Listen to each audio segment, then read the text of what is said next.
मैंने भी कुछ बताया था कि नहीं बताया? मैंने भी कुछ बताया था। ठीक है, मत कराई तकलीफ। आप जलसा मत बढ़ाइए। मैंने अपने समय से ज्यादा आपके सामने तकरीर कर दी, चंदा भी कर दिया। उसके बाद पीछे से आवाज आई कि इतना करना पड़ेगा या ऐसा करना पड़ेगा, नहीं करेंगे तो हरजाना देना पड़ेगा। मैं किसी का गुलाम नहीं हूं भाई, मैं किसी का गुलाम नहीं हूं। अब आप लोग समझ लीजिए आपको क्या करना है। मैंने जलसे में तारीख दी थी तो किसी के हाथ की नाम की मैंने गुलामी नहीं लिखवाई थी। आपको क्लियर कर देना चाहिए कि आप गुलाम बन के आ रहे हैं। आप उलमा की इज्जत नहीं कर सकते, मत कीजिए जलसा, आप बंद करा दीजिए जलसे और मदरसे। आलिम को बुला के जलील कर रहे हैं, आप स्टेज पे धमकी दे रहे हैं।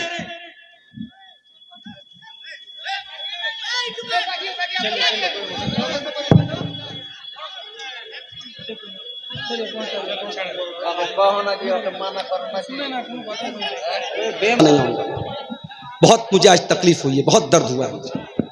जिस तरीके का लबो लहजा, जिस तरीके की जबान इस्तेमाल हो रही है, आप आलिम को बुला करके डरा रहे हैं, उसको जो है आतंकित कर रहे हैं, उसको दहशत में मुब्तला कर रहे हैं। एक आदमी मुझसे आके कहता है कि संभल के जाइएगा, आपके ऊपर हमला हो सकता है। मतलब आप इसलिए एक मेहमान को बुलाते, आलिम को बुलाते हैं।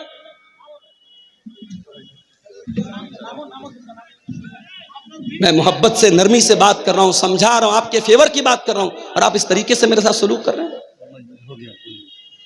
मैं कितनी बार बताऊं कि मेरी मजबूरी है भाई। मुझे शौक है कि मैं बाई रोड 400 किलोमीटर का सफर तय करके जाऊं।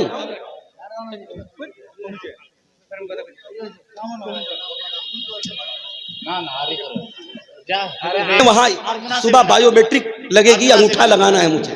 उत्तर प्रदेश मुझे जाना है, बनारस जाना है। मैं मजबूरी बता, मैं जुमा में बयान कर चुका हूं। अस्सलाम वालेकुम मौलाना साहब। मैं कल की छुट्टी किसी तरीके से ले लूंगा, मैं वहां तनख्वाह कटवा लूंगा, नौकरी को खतरे में, मैं मगर तकरीर नहीं कर सकता। जब आपकी इज्जत की बात है तो मेरी भी इज्जत की बात। चलिए शुक्रान। मैं जलसे को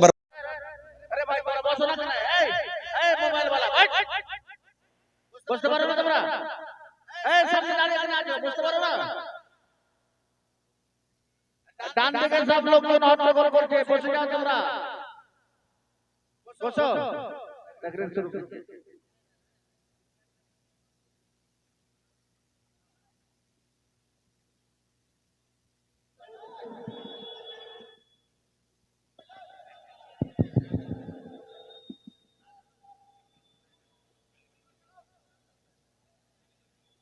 देखिए, शांति बना के रखिए। प्रोग्राम आपके गांव का है, आपके मदरसे का है। मैं कोई प्रोग्राम बर्बाद करने, प्रोग्राम को खराब करने इतनी दूर से चल करके नहीं है। अब बात तो समझिए पहले।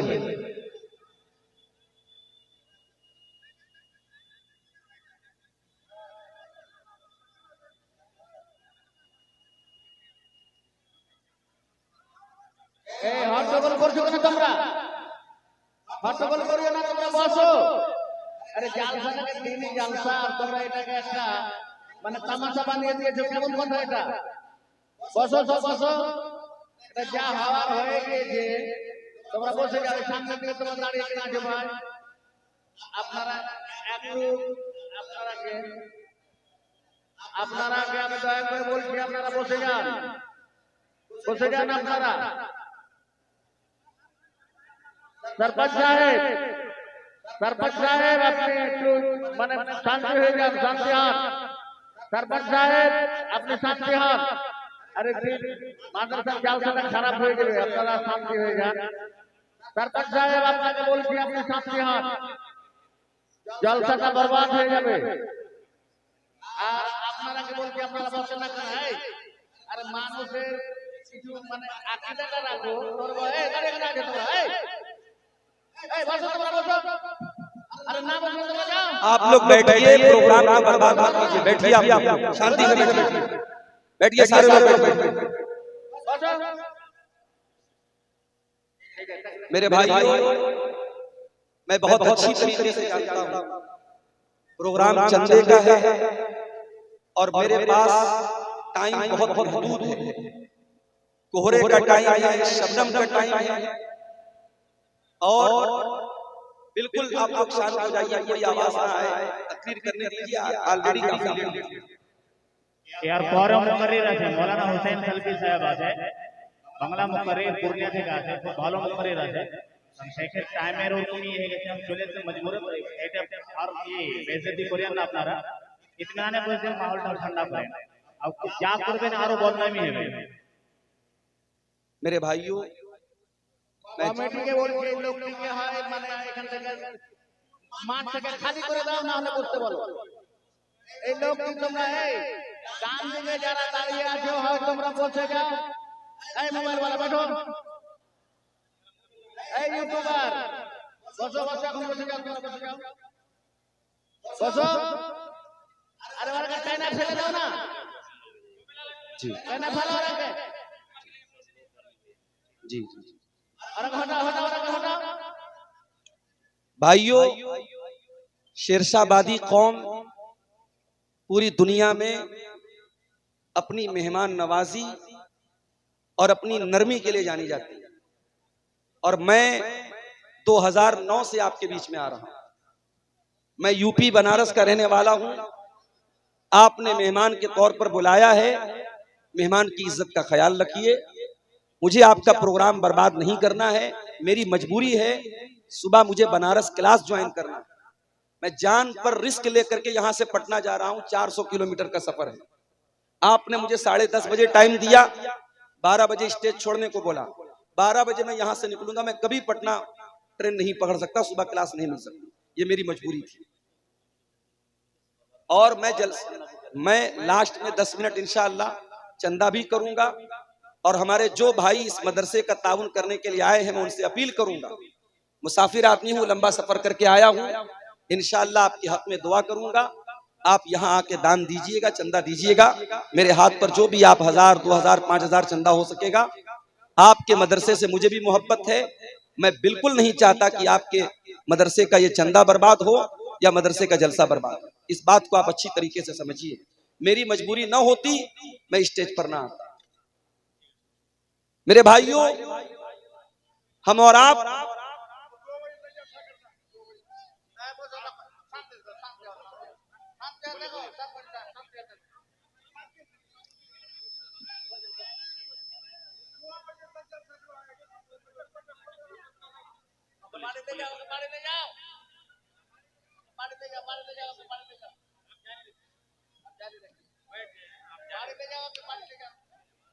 सूरह निसा की जो आयत मैंने आपके सामने पढ़ी है, इस आयत में अल्लाह ताला ने 10 हुकूक बयान किए। हमारे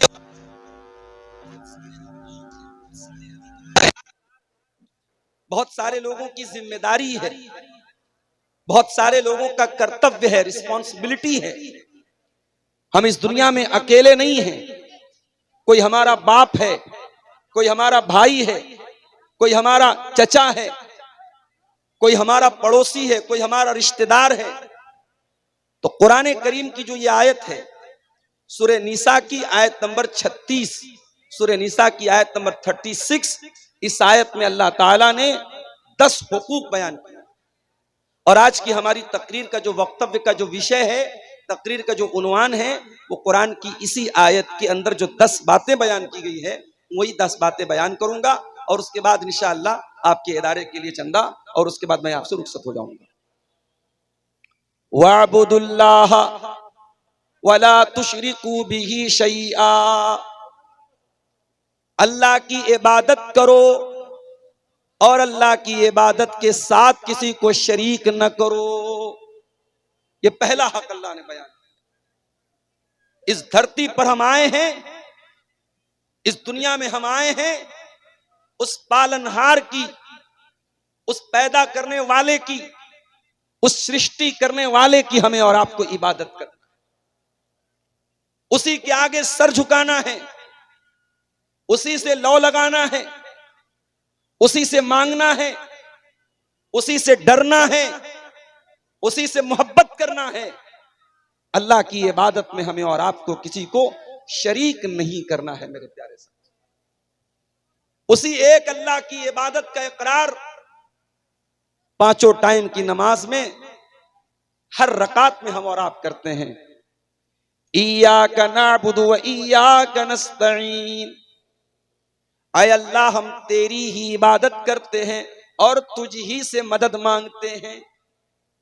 हमारा माबूद भी तू है, हमारा मुश्किल कुशा भी तू है, हमारी बिगड़ी बनाने वाला भी तू है, बे औलाद को औलाद देने वाला भी तू है, निर्धन को धनवान बनाने वाला भी तू है, निर्बल को बलवान बनाने वाला भी तू है, कमजोर को ताकतवर बनाने वाला भी तू है, गरीब को अमीर बनाने वाला भी तू है, जलील को इज्जत देने वाला भी तू है और इज्जत वाले को जलील करने वाला भी तू है। व तु इज्जु मन तशा व तु जिल्लु मन तशा। आय अल्लाह तू जिसको इज्जत दे दे उसको कोई जिल्लत देने वाला नहीं है और तू जिसको जिल्लत दे दे उसको कोई इज्जत देने वाला नहीं है। यह है तौहीद, इसी का नाम है तौहीद और इसी का अपोजिट है शिर्क। अल्लाह की नजर में सबसे बड़ी नेकी क्या है? तौहीद है और सबसे बड़ा पाप क्या है? शिर्क। अगर आप बहुत बड़े नमाजी हैं, अगर आप 5 टाइम की नमाज पढ़ते हैं, रमजान का पूरा रोजा रखते हैं, हज कर चुके हैं, उम्रा कर चुके हैं, मस्जिद में मदरसा में खूब दान देते हैं, लेकिन अगर आपकी तौहीद गड़बड़ है, अगर आपने एक अल्लाह को छोड़ करके किसी और के ऊपर अपना विश्वास रखा है, अकीदा रखा है, आपने किसी कब्र पे जाकर के कब्र वाले से मांगा है, किसी पत्थर की मूर्त के आगे जाकर के हाथ जोड़ा है, किसी पेड़ किसी नदी की इबादत अगर इंसान ने की है, कान खोल करके सुन लो, अल्लाह कुरान में कहता है कुल हल नुनब्बिउकुम बिल अक्सरीन आमाला अल्लज़ीना ज़ल्ल सायुहुम फिल हयातिद दुनिया व हुम यहसबूना अन्नहुम युहसिनून सुना। अगर तौहीद नहीं है, सारी नेकी अल्लाह ताला के यहाँ बर्बाद हो जाएगी। हज बर्बाद, उम्रा बर्बाद, नमाजें बर्बाद, दान खैरात बर्बाद, ज़कात बर्बाद, कोई नेकी अल्लाह ताला के यहाँ उसका कोई मूल्य नहीं होगा, कोई वैल्यू नहीं होगी, कोई एतबार नहीं। इसीलिए अल्लाह के नबी फरमाते हैं ला तुशरिक बिल्लाहि व इन कुतिलता व हुर्रिकता, खबरदार अल्लाह के साथ कभी शिर्क मत करना। कत्ल कर दिया जाए, जान से मार दिया जाए, जला दिया जाए, अपनी जिंदगी को दांव पे लगाना पड़ जाए, जिंदगी को से हाथ धोना पड़ जाए, अपने आप को कत्ल करवाना पड़ जाए, ऐसे हालात आ जाएं, ऐसी परिस्थितियां आ जाएं, तब भी अपने ईमान से समझौता मत करना, अपनी तौहीद से समझौता मत करना। तो ये 10 बातों में पहली बात। और आगे बढ़िए, उसके बाद फरमाया व बिल वालिदैन एहसाना, और अपने माता पिता के साथ, अपने माँ बाप के साथ तुम अच्छा सलूक करते रहना। इस माँ ने 9 महीने तुमको पेट में रखा और अपनी जान पर खेल करके तुझको जन्म दिया और 2 साल तक तुझको अपना दूध पिलाया। इस बाप ने उंगली पकड़ करके तुझको चलना सिखाया, तेरे आराम के लिए गर्मी, जाड़ा और बरसात के हर मौसम में अपने आप को खटाता रहा, तपाता रहा, तेरे सर पे छत बनी रहे, तू तरक्की करे, तुझे इज्जत मिले, तुझे नाम मिले। तेरे बाप ने क्या क्या तकलीफें सही तू नहीं जानता। अपने माता पिता का सम्मान करो, आदर करो, अपने माँ बाप की इज्जत करो, उनके साथ हमेशा अच्छा सुनो। और अगर तुम्हारे माँ बाप बूढ़े हो जाएं, तुम्हारे पास जवानी है और तुम्हारे माँ बाप तुमको बुढ़ापे में मिले, खबरदार कोई ऐसा काम न करना, कोई ऐसी हरकत न करना कि बूढ़े माँ बाप की आंखों में आंसू आ जाए। फरमाया इम्मा यबलुगन्न इंदकल किबरा अहदुहुमा औ किलाहुमा फला तकुल लहुमा उफ्फिन वला तनहरहुमा वकुल लहुमा कौलन करीमा। अच्छा, আপনারা কি এইভাবে দাঁড়িয়ে থাকবেন? লোকজনকে কষ্ট দিয়ে আপনারা খুব নেকি কামাতে এসেছেন নাকি? এদিকে যত লোক আছে, লোকজন একটা মা বসে তো অনেকে বলছি তোমরা একটা ফেলে দাও, বাইরে রেখে এখান থেকে। আর তোমরা দাঁড়িয়ে আছো, দাঁড়িয়ে কোরআন হাদিসের কথা শোনা হয়, এত গরিব আল্লাহ শুনছো আর আমল কিছুই নাই তোমার। এই সামনে কেন তোমার দাঁড়িয়ে আছো? বসো। একজনে হায়া ধরো, একজনে পিছু করে ফেলেছে, বসে যাও। এই সামনে এখানে কেউ দাঁড়িয়ে থাকবে फरमाया तुम्हारे वालिदैन, तुम्हारे माँ बाप अगर बूढ़े हो जाएं और तुम जिंदा हो, तुम बाकी हो, तुम्हारे सामने माँ बाप बूढ़े हो जाएं, फला तकुल लहुमा उफ्फिन, तो खबरदार अपने माँ बाप को उफ भी मत कहना, वला तनहरहुमा, उनसे डांट करके, उनसे बदतमीजी के साथ कभी बात मत करना। सारे जमाने के लिए अच्छे हो तो क्या हुआ, अगर अपने माँ बाप के लिए अच्छे नहीं, माँ बाप से अदब से बात नहीं करते, तमीज से बात नहीं करते, तो तुम अल्लाह की नजर में एक अच्छे इंसान नहीं हो, एक अच्छे मुसलमान नहीं। उसके बाद फरमाया वकुल लहुमा कौलन करीमा, और जब भी अपने माँ बाप से बात करो, नम्रता के साथ बात करो, आदर के साथ बात करो, नरमी के साथ बात करो, कोमल स्वभाव के साथ बात करो, अच्छे लहजे में बात करो। उसके बाद फरमाया वक़्फ़िज़ लहुमा जनाह ज़ुल्लि मिनर रहमा वक़ुल रब्बिरहमहुमा कमा रब्बयानी सगीरा, और अपने माँ बाप के लिए अपने नरमी के बाजू को बिछा दो, उनके लिए अपने आप को छोटा कर लो, कभी माँ बाप से ऊंचा बनने की कोशिश न करो, उनसे बड़ा बनने की कोशिश न करो।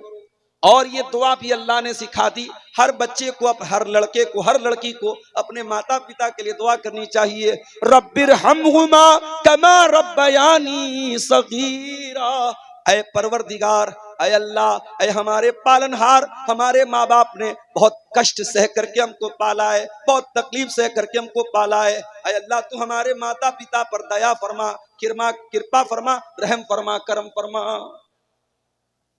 माँ बाप मेरे भाइयों हमारे वजूद का जरिया बन गया। चुप हो जाओ भाई, काहे बोल रहे हो बार बार, चुप हो जाओ, खामोश रहो। बात करना है थोड़ा दूर जाके बात करो, स्टेज के पास बात नहीं। फरमाया कि अपने माँ बाप के साथ नरमी के साथ बात करो। अल्लाह के नबी के पास एक साहबी आते हैं, सवाल करते हैं अल्लाह के नबी मन अहक्कुन नास बिहुस्न सहाबती, ऐ अल्लाह के नबी मैं सबसे अच्छा व्यवहार किसके साथ करूं, सबसे अच्छा सलूक मुझे किसके साथ करना चाहिए, मुझे दुनिया में सबसे अच्छे तरीके से किसके साथ पेश आना चाहिए। आपने फरमाया उम्मुका, अपनी माँ के साथ। पूछा अल्लाह के नबी उसके बाद किसका नंबर है, आपने फरमाया अपनी माँ के साथ। फिर पूछा उसके बाद किसका नंबर है, आपने फरमाया अपनी माँ के साथ। चौथे नंबर पर आपने फरमाया बाप के साथ। माँ का हक ज्यादा है, माँ ज्यादा कष्ट सहती है, माँ ज्यादा तकलीफ उठाती है, माँ का नाम अल्लाह के नबी ने 3 बार लिया। मेरे प्यारे साथियों, हम माँ बाप के साथ जितना भी अच्छा सलूक कर लें, हम उनके एहसान का बदला नहीं चुका सकते, उनके एहसान का बदला नहीं उतार सकते। हजरत अब्दुल्ला बिन उमर ने देखा कि एक आदमी खाने काबा का तवाफ कर रहा है और अपनी माँ को अपने कंधे पर बिठा करके तवाफ कर रहा है, अपनी माँ को अपने कंधे पर बिठा करके अल्लाह के घर का तवाफ कर रहा है। हजरत अब्दुल्ला बिन उमर ने कहा, उस आदमी ने अब्दुल्ला बिन उमर से कहा कि अय अब्दुल्ला बिन उमर, आज मैंने अपनी माँ को तवाफ करा दिया, आज मैंने उमरा करा दिया, आज मैंने माँ का हक अदा कर दिया। अल्लाह के प्यार हजरत अब्दुल्ला बिन उमर ने फरमाया कि वला ज़फ़रतन, ऐ मेरे भाई, अभी तो तेरी माँ ने तुझको जन्म देने के टाइम तेरी माँ को जो पीड़ा हुई थी, जो दर्द हुआ था, तेरी माँ की जुबान से जो आह की आवाज निकली थी, अभी तो तूने उस आवाज का भी हक अदा नहीं किया है। उनका हक अदा नहीं कर सकते। कोशिश करो कि हमारे माँ बाप को हमारी वजह से कोई दुख न हो। ठीक है, वो गलत हो सकते हैं, एक उम्र आती है जब माँ बाप बूढ़े हो जाते हैं, चिड़चिड़ापन आ जाता है, बच्चों की तरह बचपना आ जाता है, जिद आ जाती है, ये सोच करके नजरअंदाज कर दो। कभी हम भी छोटे थे, हम भी जिद करते थे, हम भी बहुत सारी बातों के लिए अपने माँ बाप को परेशान करते थे, हमारे माँ बाप बहुत सहते थे। आज हमारा नंबर है, आज हमारी बारी है। अल्लाह ने कहा कि अपने माँ बाप के साथ अच्छा से। उसके बाद नंबर 3, वबिज़िल कुर्बा, और अपने रिश्तेदारों के साथ भी अच्छा सलूक करो। कोई तुम्हारा भाई है, कोई तुम्हारा चाचा है, कोई तुम्हारा ताया है, कोई तुम्हारा दादा है, कोई नाना है, कोई ससुर है, ये जितने रिश्तेदार हैं तुम्हारे, ये रिश्ते तुमने नहीं बनाए, ये रिश्ते अल्लाह ताला ने बनाए हैं। अपने इन रिश्तेदारों के साथ भी तुम अच्छा सलूक करो। उनकी खुशी में शामिल हुआ करो, उनके गम में शामिल हुआ करो। कुछ नहीं कर सकते तो कम से कम मीठे अल्फाज बोल दिया करो, ताकि उनके दिल को खुशी मिल जाए, उनके दिल को तसल्ली मिल जाए। अल्लाह के नबी के पास एक आदमी आया, उसने कहा अल्लाह के नबी मेरे कुछ रिश्तेदार हैं, मैं उनके साथ अच्छा सलूक करता हूं, लेकिन वो मेरे साथ बुरा सलूक करते हैं। मैं उनके साथ नरमी का व्यवहार करता हूं, वो मेरे साथ बदतमीजी करते हैं। अय अल्लाह के नबी मुझे क्या करना चाहिए? आपने फरमाया जैसा तुम बयान कर रहे हो, जैसा तुम बता रहे हो, अगर तुम अपने रिश्तेदारों के साथ ऐसा ही कर रहे हो, फकअन्नमा तुसिफ़ुहुमुल मल्ला, तो तुम उनके मुंह में जहन्नम की आग की राख भर रहे हो। यानी तुम तो अच्छा काम कर रहे हो, लेकिन वो बदतमीजी करके, वो गलत काम करके, वो तुम्हारे साथ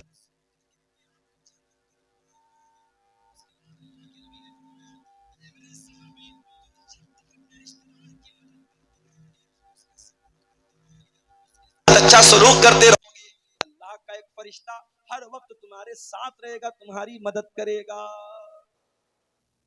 इसलिए मेरे भाइयों, रिश्तेदारों के साथ अच्छा सलूक।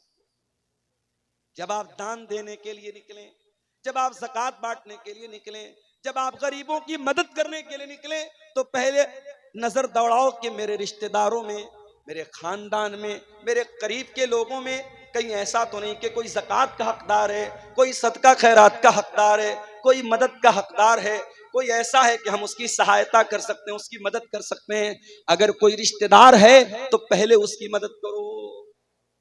अल्लाह के प्यारे नबी फरमाते हैं अस्सदक़तु अला ज़िर्रहिम सिंतान, रिश्तेदार को सदका करने से, रिश्तेदार को दान देने से डबल सवाब मिलेगा। सदक़तुन वसिलतुन, सदका का सवाब भी मिलेगा, दान देने का सवाब भी मिलेगा, और रिश्तेदारी को जोड़ने का भी सवाब मिलेगा।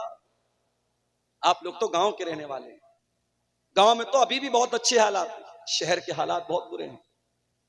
मुंबई में मैं गया, एक आदमी फ्लैट में रहता है, ग्राउंड फ्लोर से 8-9 फ्लोर के ऊपर उसका रूम है, कमरा है, 20 साल से वो रहता है। उसके पड़ोस में कौन रहता है, उसके पड़ोसी का नाम क्या है, 20 साल में उसको ये जानने की भी कभी तौफीक नहीं। ये बड़े बड़े शहरों का ये हाल है मेरे भाई। कौन जीता है, कौन मरता है, जैसे हम कार से जाते हैं, कोई कुत्ता मरा है, कोई बिल्ली मरी है, हम उसको देखते भी नहीं है। वो हालत आज ही, इंसान इतना खुद गर्ज हो चुका है, इंसान इतना सेल्फिश हो चुका है, इतना स्वार्थी हो चुका है कि आज कौन जी रहा है, कौन मर रहा है, इंसान को इसकी टेंशन नहीं, इसकी चिंता नहीं। इस्लाम मेरे प्यारे भाइयों इतना खुदगर्ज बनने की इजाजत नहीं देता। इस्लाम ये कहता है तुम दुनिया में अकेले तो नहीं आए हो, एक परिवार के सदस्य बनकर के आए हो, एक फैमिली के मेंबर बनकर के आए हो। जब दुनिया में आंखें खोलते हो, कोई तुम्हारा दादा है, कोई तुम्हारा चाचा है, कोई तुम्हारा ताया है, कोई माँ है, कोई बाप है। इन रिश्तों के बीच में तुम आए हो, इन रिश्तों की कदर किया करो, इन रिश्तेदारों के साथ हमेशा रिश्ता जोड़ा करो। और एक तरीका आपको बताऊं माल में बरकत हासिल करने का। अगर आप ये चाहते हैं कि आपके माल में बरकत पैदा हो, आपके पैसे में बरकत आ जाए, आपके घर में ढेर सारा पैसा आ जाए, आइए आपको एक तरीका बताऊं। अल्लाह के प्यारे नबी फरमाते हैं तअल्लमू मिन अंसाबिकुम मा तसिलून बिही अरहामकुम। ओ लोगो, अपने खानदान को पहचानो, अपने रिश्तों को पहचानो, ताकि अपने रिश्तेदारों के साथ तुम अच्छा सलूक कर सको। जब तुम अपने रिश्तेदारों के साथ अच्छा सलूक करोगे, उनको पहचानोगे, उनके खुशी और गम में शामिल हो जाओगे, अल्लाह के नबी फरमाते हैं फइन्नहा महब्बतुन फिल अहली मनसातुन फिल असरी मसरातुन फिल माली। उससे 3 फायदा होगा, 3 बेनिफिट होगा, 3 लाभ होगा। पहला लाभ तो ये होगा कि परिवार में मोहब्बत बढ़ेगी, दूसरा फायदा ये होगा माल में बरकत पैदा होगी, और तीसरा फायदा ये होगा कि आपकी उम्र में अल्लाह बरकत देगा। अगर आप दौलत वाले हैं, अगर आप करोड़पति हैं, अगर आपको अल्लाह ने नवाजा है, अपनी दौलत अपने ऊपर खर्च की तो क्या की, अपने बीवी बच्चों पर खर्च की तो क्या की। दौलत का सही इस्तेमाल तो यह है अपने बाल बच्चों की जरूरत पूरी करने के बाद, अपनी जरूरत पूरी करने के बाद हम ये देखें हमारे रिश्तेदारों में कौन है जो हमारी मदद का हकदार है, और आगे बढ़ करके किसी गरीब की लड़की की शादी करा दें, किसी का घर टूट रहा है उसका टूटा हुआ घर बना दें, किसी की मदद कर दें। मेरे प्यारे साथियों, ये तीसरा हक है जो अल्लाह ताला ने इस आयत में बयान किया, वह बिजिल कुर्बा, अपने रिश्तेदारों के साथ भी तुम अच्छा सुनो। उसके बाद फरमाया व बिल वालिदैनि एहसानन व बिजिल कुर्बा वल यतामा, और यतीम के साथ तुम अच्छा सलूक करो। यतीम किसको बोलते हैं? अनाथ, जिसके बाप का इंतकाल हो गया। दुनिया में इंसान बाप की कदर नहीं करता, लेकिन जब बाप मरता है तब इंसान को महसूस होता है कितनी बड़ी दीवार होता है बाप। जिस बच्चे का बाप इंतकाल कर जाए, जो बच्चा यतीम हो जाए, अनाथ हो जाए, आज मदरसों में देखो अनाथ बच्चे पढ़ते हैं।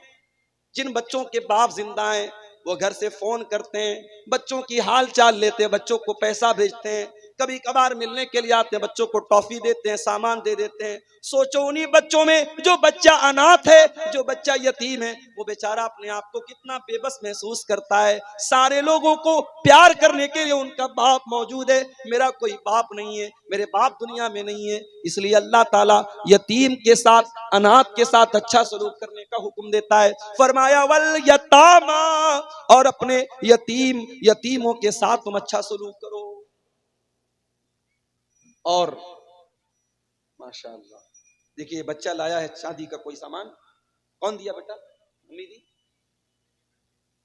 चलिए, अल्लाह ताला जिसने भी इस बच्चे को के जरिए भेजा है, अल्लाह उसके चंदे को कबूल फरमाए और उसके हक में सदका जारिया बनाए। मेरे भाइयों, वल यतामा, यतीम के साथ अच्छा सलूक। मैं आपको क्लियर बता दूं, तकरीर के आखिरी 10 मिनट इंशाअल्लाह मैं चंदा भी करूंगा। 2000 रुपया है, किसके नाम से? रफीक आलम साहब ने ये 2000 रुपया दिया है, अल्लाह इनके चंदे को कबूल फरमाए। मेरे भाइयों, यतीम अगर कोई बच्चा है, हो सके तो उसके सर पे हाथ फेर। ये दिल का जो दिल की कठोरता है, दिल की नरमी, दिल की सख्ती को अगर नरमी में चेंज करना है तो यतीम के साथ अच्छा सुनो। एक सहाबी अल्लाह के नबी के पास आए, कहा अल्लाह के नबी, मुझे अपना दिल बहुत कठोर महसूस होता है, दिल बहुत सख्त महसूस होता है। आपने फरमाया जाओ इमसा बिरासिल यतीम, किसी अनाथ के सर पर हाथ फेर दो, किसी यतीम के सर पर हाथ फेर दो, किसी यतीम की मदद कर दो, किसी यतीम के खाने का इंतजाम कर दो, तुम्हारे दिल की कठोरता दूर हो जाएगी। आज मसला तो यही है मेरे भाई, हमारे दिल कठोर हो चुके हैं, हमारे दिल सख्त हो चुके हैं। इस दिल में ना अल्लाह की मोहब्बत है, ना रसूल की मोहब्बत है, ना कयामत का डर है, ना आखिरत का डर है, ना जन्नत की तलब है, ना जहन्नम से बचने का जज्बा है मेरे भाई। तो यतीम के साथ अच्छा सुनो। हमारे नबी तो यतीम थे, पैदा हुए तो बाप का साया न था। 6 साल की उम्र में मां के साथ जा रहे थे, रास्ते में मां का भी इंतकाल हो गया। मेरे नबी 6 साल की उम्र में डबल यतीम हो गए, मां भी नहीं बाप भी नहीं। मेरे नबी से बढ़ करके यतीम की पीड़ा को कौन समझेगा, यतीम के दर्द को कौन समझेगा।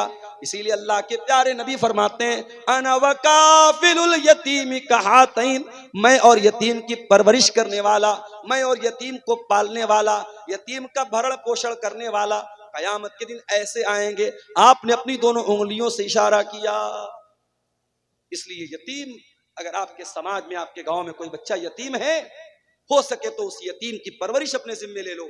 नहीं ले सकते उसके मदरसे का खर्चा अपने जिम्मे ले लो। नहीं कर सकते तो कम से कम देखो कि उसका बेहतर भविष्य बनाने के लिए, उसका अच्छा मुस्तकबिल बनाने के लिए क्या कर सकते हैं आप। यतीम के साथ अच्छा सुनो।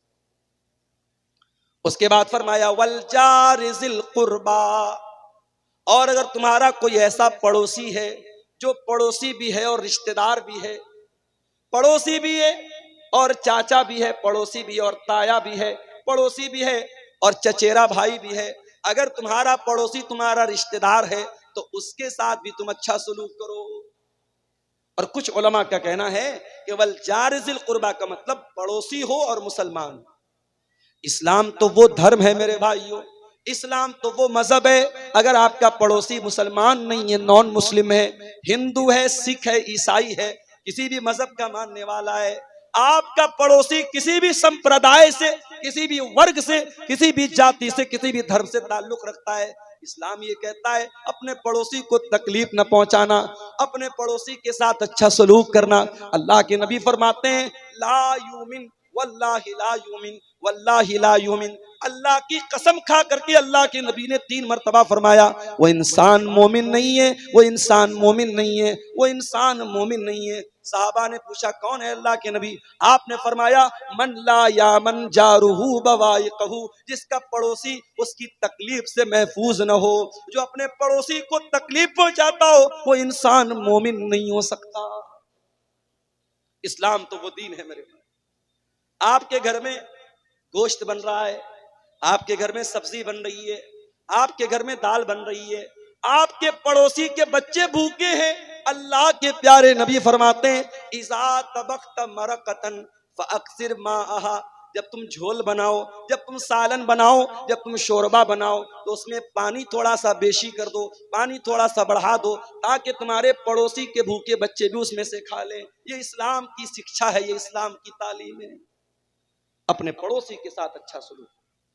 मेरे प्यारे साथियों, समय बहुत कम है, आप आइए, आते रहिए अगर आप मोहब्बत करते हैं, और मैं जानता हूं कि आप मोहब्बत करते हैं। इतने बड़े बड़े प्रोग्राम आप कराते हैं और यूपी से आप मुझे बुलाते हैं, तो यकीनन आपके दिल में कहीं ना कहीं मोहब्बत है।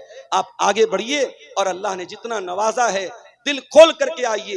ये माल, ये दौलत दुनिया में रह जाएगा, लेकिन इस मदरसे में और कुरान पढ़ने वाले इन बच्चों को आप जो दान देके जाएंगे, इंशाअल्लाह वो आपको काम देगा, आखिरत में काम देगा, और हमारी दुआएं आपके साथ रहेंगी। आप आते रहिए और मुसाफा करते हुए यहाँ मदरसे को दान देते जाइए। मेरे प्यारे साथियों, मैं कुरान की सूरह निसा की आयत नंबर 36 पढ़ रहा हूँ, और इस आयत में 10 बातें अल्लाह ताला ने बयान की है, और इन 10 बातों को आपके सामने रख रहा हूँ। अल्लाह की इबादत करो, अल्लाह के साथ किसी को शरीक मत करो, माता पिता के साथ अच्छा सलूक करो, और रिश्तेदारों के साथ अच्छा सलूक करो, और यतीमों के साथ अच्छा सलूक करो। उसके बाद कहा वल जार ज़िल कुर्बा, उस पड़ोसी के साथ अच्छा सलूक करो जो पड़ोसी तुम्हारा रिश्तेदार है। उसके बाद फरमाया वल जारिल जुनुबी, और उस पड़ोसी के साथ भी तुम अच्छा सलूक करो जो पड़ोसी तो है मगर अजनबी है, तुम्हारा रिश्तेदार नहीं है, तुम्हारा रिलेटिव नहीं है, तुम्हारा संबंधी नहीं है। अगर पड़ोसी है किसी दूसरे मजहब का है, उसके साथ भी तुम्हें अच्छा सलूक करते रहना है। उसके बाद फरमाया वस्साहिबी बिल जंबी, और अपनी यात्रा में, अपने सफर में, तुम बस में जा रहे हो, तुम ट्रेन में जा रहे हो, तुम कार में जा रहे हो, तुम्हारे साथ जो सह यात्री है, जो तुम्हारे साथ को पैसेंजर है, जो तुम्हारे साथ सफर कर रहा है, उसके साथ भी तुमको अच्छा सलूक करना है।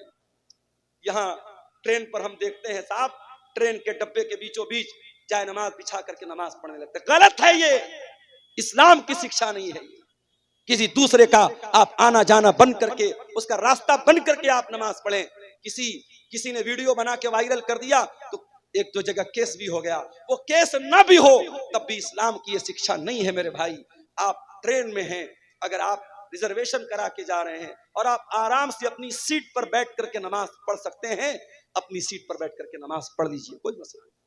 उलमा का फतवा मौजूद है, ट्रेन की सवारी हमारे अपने कंट्रोल की सवारी नहीं है। कार से जा रहे हैं, कार को रोक सकते हैं, घोड़े से जा रहे हैं, घोड़े को रोक सकते हैं, ऊंट को रोक सकते हैं, ट्रेन तो हमारे रोकने से नहीं रुकेगी। तो ट्रेन पर आप अपनी सीट पर जहां बैठे हैं उसी तरीके से आप नमाज पढ़िए। अब कोई पूछे मौलवी साहब, ट्रेन तो हमारी पूरब की ओर जा रही है और हमें नमाज तो पश्चिम की ओर पढ़ना है, तब कैसे पढ़ेंगे? अगर पॉसिबल है, अगर ट्रेन पर अपनी सीट पर बैठे बैठे आप पश्चिम की तरफ, किबला की तरफ मुंह करके नमाज पढ़ सकते हैं तो कोशिश करके पढ़ लीजिए। और अगर पॉसिबल नहीं है, ऐनमा तुवल्लू फसम्म वजहुल्लाह, ट्रेन में मजबूरी की हालत है, आपको जिधर सहूलत उधर मुंह करके नमाज। और अगर ट्रेन की सीट पर बैठे बैठे नमाज पढ़ना पॉसिबल नहीं है और रास्ते में कोई स्टेशन आता है जहां 15 मिनट 20 मिनट गाड़ी रुकती है और स्टेशन पर किसी कोने में आपको जगह मिलती है, वहां पढ़ लीजिए। और अगर ये भी पॉसिबल नहीं है तो फिर आप अपनी जर्नी को खत्म करने के बाद, अपनी यात्रा को खत्म करने के बाद, जब आपका लास्ट स्टॉपेज आए, जब आप अपनी मंजिल पर पहुंचे, तो ट्रेन में जितनी नमाज छूटी है पढ़ लें। हालात आप देश के देख रहे हैं मेरे प्यारे साथियों। इस्लाम ये तालीम नहीं देता है आपकी नमाज से किसी को तकलीफ पहुंचे, आपकी जात से किसी को तकलीफ पहुंचे। फरमाया वस्साहिबि बिल जंबी, अपने सफर के साथी के साथ भी अच्छा सलूक करो। वब्नि सबील, और जो मुसाफिर है अपने घर में वो बहुत पैसे वाला है, लेकिन आपके यहां वो सफर में आया था, उसका किसी ने पॉकेट मार दिया, उसका पर्स चोरी हो गया, उसका बैग चोरी हो गया, या कोई आपके घर में मेहमान बन के आया है। फरमाया वब्नि सबील, अपने मेहमान के साथ भी तुम्हें अच्छा सलूक करना है, मेहमान को अच्छा खिलाना है, मेहमान को अच्छी इज्जत देना है। इस्लाम की एक तालीम ये भी है मेरे भाई। हजरत इब्राहीम अलैहिस्सलाम के घर में मेहमान आए। कौन आए? फरिश्ते आए। इब्राहीम अलैहिस्सलाम पहचान नहीं पाए क्योंकि वो इंसान की शक्ल में आए थे, बड़े खूबसूरत खूबसूरत शक्ल में आए थे। हजरत इब्राहीम अलैहिस्सलाम जल्दी से गए और बछड़े का गोश्त बना करके लाए, बछड़े को भून करके लाए और उनके सामने पेश किया। इसका मतलब ये हुआ मेहमान आए तो उसकी पसंद का खाना उसको खिलाना चाहिए, मेहमान को सम्मान देना, मेहमान की इज्जत करना, ये भी इस्लाम सिखाता है। फरमाया वह बनी सबील, अपने मुसाफिर के साथ और मेहमान के साथ भी तुम अच्छा सलूक करो। उसके बाद फरमाया वह मा मलकत ईमानुकुम, जो लोग तुम्हारे अंडर में काम कर रहे हैं, जो तुम्हारे गुलाम हैं, तुम्हारे नौकर हैं, तुम्हारे कर्मचारी हैं, तुम किसी कंपनी के मालिक हो, बॉस हो, तुम्हारे अंडर में काम करने वाले लोग हैं, या तुम कोई कारखाना चला रहे हो, तुम्हारे घर में काम करने वाले लोग हैं, अपने नौकर चाकर के साथ, अपने गुलामों के साथ भी तुम अच्छा सलूक करते रहना। ये 9 चीजें हो गई मेरे भाई। उसके बाद 10वीं चीज क्या है? इन्नल्लाह ला युहिब्बु मन काना मुख्तालन फखूरा, अल्लाह ताला उन लोगों को पसंद नहीं करता है जो घमंडी हैं, जो तकब्बुर करने वाले हैं, जिनके अंदर अहंकार है, जिनके अंदर गुरूर है। अल्लाह गुरूर करने वाले को कभी पसंद नहीं। न दौलत का गुरूर चलेगा, न कुर्सी का गुरूर चलेगा, न खूबसूरती का गुरूर चलेगा। बहुत बड़ी दौलत वाला था कारून, अपने खजानों के साथ जमीन में धसा दिया गया। बहुत बड़ा बादशाह था फिरौन, उसकी सारी बादशाहत खत्म हो गई और पानी में अल्लाह ताला ने डुबा डुबा करके मार दिया। बड़ी ताकत वाली कौम थी कौम आद, बड़ी ताकत वाली थी कौम समूद, अल्लाह ताला ने हवा की तरह उड़ा दिया। इन्नल्लाह ला युहिब्बु मन काना मुख्तालन फखूरा, अल्लाह ताला अहंकारी लोगों को, मगरूर लोगों को, घमंडी लोगों को पसंद नहीं करता। इसलिए अपने अंदर तवाज़ु पैदा करो। अगर समाज में आपको इज्जत मिली है, रुतबा मिला है, कदर करो इसकी, इज्जत करो इसकी कि अल्लाह आपसे काम ले रहा है। अल्लाह ने आपको लोगों में एक वर्चस्व दिया है, एक स्टेटस दिया, एक सम्मान दिया है। इसका दुरुपयोग न करो, इसका गलत इस्तेमाल न करो मेरे प्यारे। अल्लाह के प्यारे नबी फरमाते हैं मन तवाज़ा लिल्लाहि रफ़अहुल्लाह, जो अपने आप को छोटा बना ले अल्लाह के लिए, जो अपने आप को हकीर बना ले अल्लाह के लिए, अल्लाह उसको और बुलंदी देगा, और सम्मान देगा, और ऊंचा मकाम देगा। तो ये 10 बातें हैं मेरे प्यारे साथियों जो सूरह निसा की आयत नंबर 36 में अल्लाह ताला ने हमारे सामने बयान की है। अब आप रात भर जलसा इंशाअल्लाह सुनेंगे, लेकिन मैं आपसे ये कहना चाहूंगा कि एक बार अकेले में बैठकर, तन्हाई में बैठकर जरा गौर कीजिएगा कि इन 10 बातों में से कितनी बात पर आप अमल करते हैं। पहली चीज क्या है? अल्लाह की इबादत करना, और अल्लाह की इबादत में किसी को शरीक न करना। कभी गौर कर लेना घर में जाके, कहीं ऐसा तो नहीं कि हमारे घर में भी बच्चे तावीज पहन रहे हैं, हमारे घर में भी बच्चों के माथे पर काला टीका लगाया जा रहा है, हमारे घर की औरतें भी टोने टोटके कर रही हैं, गलत रास्तों पे जा रही हैं। अगर हो रहा है तो जाके बंद करा दो मेरे भाइयों, अपने अकीदे और अपनी तौहीद को बर्बाद। दूसरी चीज, माता पिता के साथ अच्छा सलूक। अगर आपके घर में आपके माँ बाप तकलीफ में हैं, आप इस आयत पर अमल नहीं कर रहे हैं, आप जाइए माँ से माफी मांगिए, बाप से माफी, और यकीन रखिए जब तक माँ जिंदा है माफी मांग सकते हो, बाप जिंदा है माफी मांग सकते। माँ चली गई, बाप चला गया, पछताओगे कि काश मैंने माफी मांग ली होती, काश मैंने अच्छा सलूक किया। आज इंसान 4 पैसे कमाता है, माँ की दवा के पैसे उसके पास नहीं है, बाप के इलाज के पैसे उसके पास। अरे ऐसी दौलत इकट्ठा करके क्या करेगा? कि तेरी माँ इलाज के अभाव से मर जाए, तेरा बाप छोटी छोटी चीजों के लिए दूसरों का मोहताज बन जाए। अपने माँ बाप के साथ अच्छा सलूक करो, रिश्तेदारों के साथ अच्छा सलूक करो, यतीमों के साथ अच्छा सलूक करो, पड़ोसियों के साथ अच्छा सलूक करो। दूर के पड़ोसी हैं या कोई गैर मुस्लिम पड़ोसी है, नॉन मुस्लिम पड़ोसी है, उसके साथ भी आपको अच्छा सलूक करना है। सफर का साथी है, उसके साथ भी आपको अच्छा सलूक करना है। मुसाफिर है, मेहमान है, उसका भी आपको सम्मान करना है। और आपका नौकर चाकर गुलाम लौंडी, उस जमाने में गुलाम लौंडी होते थे, आज के जमाने में नौकर चाकर हैं, इनके साथ भी अच्छा सलूक करना है। और 10वीं चीज ये है, अपने आप को अहंकार और गुरूर से बचाना है। मेरे भाइयों, अब आप आइए, मैं चंदे का काम शुरू कर रहा हूं, आप आते जाइए। और जो अल्लाह ताला ने आपको नवाजा है, मैं जानता हूं आप जलसे में आते हैं, तैयारी के साथ आते हैं और दान देने के लिए आते हैं। मेरे हाथ पे आप मुसाफा करते हुए, जो भी आप इस इदारे के लिए, ये बच्चे कुरान का हिफ्ज कर रहे हैं यहाँ, और अल्लाह के नबी की हदीस है, खैरुकुम मन तअल्लमल कुरान व अल्लमहु, तुम में सबसे बेहतरीन इंसान वो है जो कुरान को सीखता है, सिखाता है। मेरे अजीजों, ये हिफ्ज कुरान का मदरसा है।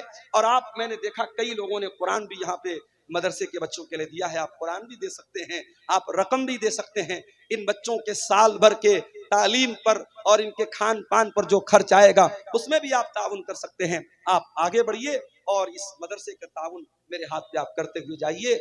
मैं दोनों तरफ से, मैं मेरे भाइयों मजबूरी समझ रहा हूँ, मेरी भी मजबूरी है, जलसे वालों की भी मजबूरी है।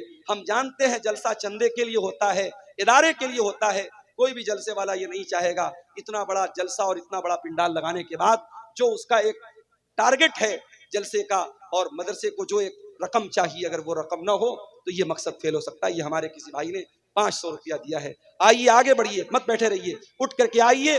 मेरे हाथ पे जो भी आप 1000 2000 दे सकते हैं, दे करके आइए। हमारे बाद मौलाना हुसैन अहमद सलफी साहब अररिया के, बहुत बेहतरीन मिष्टी जुबान उनकी है, मिष्टी भाषा है, मंगला जुबान के अच्छे मुकर्रिर हैं। ये हमारे किसी भाई ने 100 रुपया दिया है। मेरे भाई, मुसाफिर की दुआ है और एक आलिम की दुआ, खतीब की दुआ है। इंशाअल्लाह अल्लाह ताला इस चंदे को कबूल करेगा और आपको अल्लाह ताला आपके दान के बदले इसको आपके लिए सदक़े जारिया बनाएगा। आगे बढ़िए। हाँ ठीक है, ठीक है। ये कमेटी के लोग गमछा लेके भी घूम रहे हैं, उनको आप यहां तक आ नहीं सकते। अगर आप अपनी जगह बैठे रहना चाहते हैं, देखिए जो भी 100 200 1000 जो भी आप दे सकते हैं, चंदा दीजिए। ये मदरसा के चंदे ही का जलसा है, आपको बताने की जरूरत नहीं है। आइए आगे बढ़िए, इंशाअल्लाह ये चंदा, ये दान आपके काम आएगा। आइए मेरे भाइयों आगे बढ़िए। माँ बहनों से भी गुजारिश करूंगा कि आप भी, आपके अंदर भी बहुत जज्बा होता है, अल्लाह आपको भी बहुत जज्बा देता है। अपने सोने के ज़ेवरात उतारिए और भेजिए यहाँ पे, ये मौका बार बार नहीं मिलता है। अल्लाह ताला इन तमाम चंदा देने वालों के चंदे को कबूल फरमाए। इसके हक में जो बीमार हैं, अल्लाह उनको शिफा अता फरमाए। और जो लोग भी दे रहे हैं ये चंदा, अल्लाह उनकी रोजी रोटी में बरकत अता फरमाए। मेरे भाइयों, हमारे पास वक्त बहुत कम है, 5-10 मिनट का टाइम हमारे पास और है। आप आइए आगे बढ़िए और इदारे का ताउन करते हुए जाइए। अल्लाह ताला ये 500 रुपया एक और भाई ने दिया है, अल्लाह ताला इनके चंदे को कबूल फरमाए। देखिए, मैं आम तौर से चंदा नहीं करता हूँ, लेकिन आपकी मोहब्बत में और आपके इदारे की मोहब्बत में मैं ये चंदा कर रहा हूँ। आप आगे बढ़िए और मेरे हाथ में आप जो भी दे सकते हैं दे करके जाइए, ताकि जलसे की जो असल मकसद और उद्देश्य है वो पूरा हो जाए। मदरसे की उन्नति, मदरसे की तरक्की, इसके लिए हम इधर रास्ता छोड़ दो भाई, इधर रास्ता छोड़ दो, जो आना चाहे उनको आने दो। आइए आइए, अल्लाह जज़ाए खैर, अल्लाह जज़ाए खैर दे। आप आइए आगे बढ़िए, अल्लाह ताला आप सबके चंदे को कबूल फरमाए।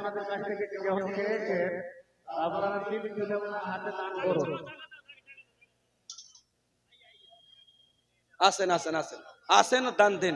आइए, माशाअल्लाह, अल्लाह ताला कबूल अल्लाह मग़फ़िरत फरमाए, अल्लाह आपको उनका बेहतरीन वारिस बनाए। माशाअल्लाह। देखिए, मैं रकम गिन भी नहीं रहा, जो आ रहा है मैं कबूल कर रहा हूँ। आप आइए अपनी कैपेसिटी,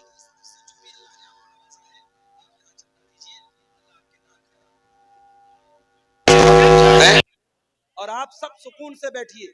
जलसे को संभालना हमारी जिम्मेदारी, हमारे गांव का जलसा है, हम सब का कर्तव्य है जलसे को बर्बाद नहीं करना। आप आइए, चंदा दीजिए, फिर अपना स्थान ग्रहण कीजिए, अपनी जगह बैठिए। ये जलसा हमें चलाना है। अभी कई उलमा बाकी हैं, बंगला जुबान के भी कई मुकर्रिर बाकी हैं। आप आगे बढ़िए और चंदा दे दीजिए।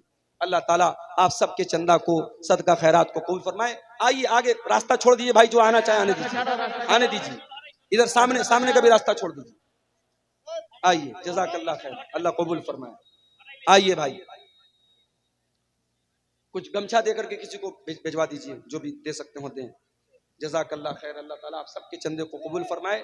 अल्लाह ताला जो लोग अपने मरहूम लोगों की तरफ से, अपने बाप की तरफ से